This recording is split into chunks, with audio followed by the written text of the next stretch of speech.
Hi everyone, this is Nareen's Life with MS. I am Nareen over here, and let's start a Soulful Saturday. Actually, the last Soulful Saturday of 2025. So, the next time a Soulful Saturday happens, you best believe that it will be a 2026 one. But with that being said, let's get started. So, considering it's the last one of this year, I did want to start off by talking about, one thing that, um, one thing that I kind of referenced on Thursday, right, where I was talking about, um, you know, what do you consider a cheat day versus what you consider a treat day, right? And surprisingly, this video did get quite a few. Like it got many more views than I normally my videos get. So do want to reference something along those lines, right? And of course, this would be something that you know you can consider again us on the topic of cheat day versus a treat day, but more along the lines of what else happens on a cheat day and what else happens on a treat day, right? Like normally what I would say when it comes to a cheat day, which usually happens on a weekend, is I am sleeping for majority of the day. And usually it ends up being something more akin to just catching up on as much sleep as possible. So it becomes very hard for me to pretty much define what a treat day becomes, right? So I did want to ask you as to what you would define a treat day as, right? I mean, a treat day for me, if I just look at the fact that treat days usually involve a lot more food, it generally involves also traveling somewhere. So usually there would be something that I would be doing with my family, past the lunch together. There would be um, you know there would probably be a movie. I mean, a lot of times we even watch it right here, right at home, rather than go to the cinema or something like that. But even then, the one thing that I do end up doing is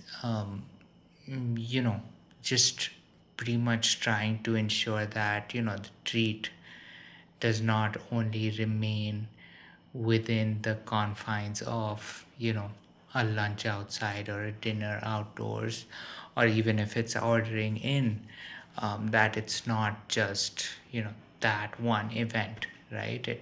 It has to kind of spill out, right? It has to involve a little bit of partying. And considering that nowadays there usually is one day every week where I'm generally, partaking in karaoke singing.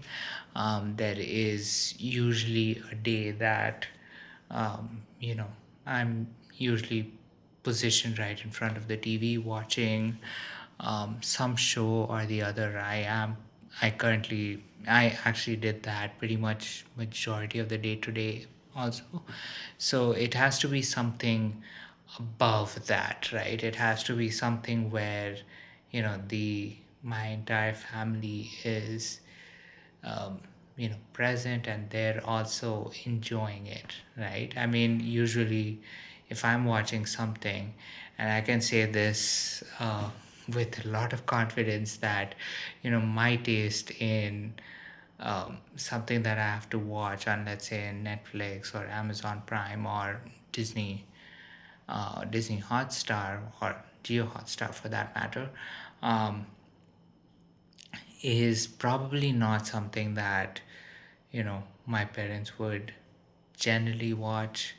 I don't even know if my sister would watch that if she does come around. So, usually, finding something that appeals to all of us with our very diverse tastes does mean that, um, days that are considered truly treat days are pretty rare. But, and the reason that I'm talking about this on the last Soulful Saturday of 2025 is that I'm actually also going to make a certain resolution to myself to probably have more such treat days in 2026, so that it because it's definitely much better to have these kinds of things, these kinds of days, um, with your family. It's definitely a lot better to experience something, if not with family, with friends, just so you generally have a much better outlook in life. And honestly, the one thing I've realized is the happier I tend to feel, the better I tend to, the better results I see from, not only working, but everything else, right? Working out, exercising, walking around, generally sleeping even. So yeah, so please share your own thoughts of what you consider full cheat day apart from the food consumption, and what you can even consider as a treat day apart from the food consumption. So pretty much a cheat day and a treat day sans food, right? So do share your thoughts, do share your experiences, do share your insights, so that we can get the conversation started. And of course, with that being said, I do hope that your weekend is going very well. I do hope you are spending your last weekend of 2025 with as much excitement as possible, considering 2026 is right around the corner. And with that said, this is Narene's Life with MS. I am Narene, and here's wishing you a very happy weekend, a good night, sweet dreams, and a goodbye.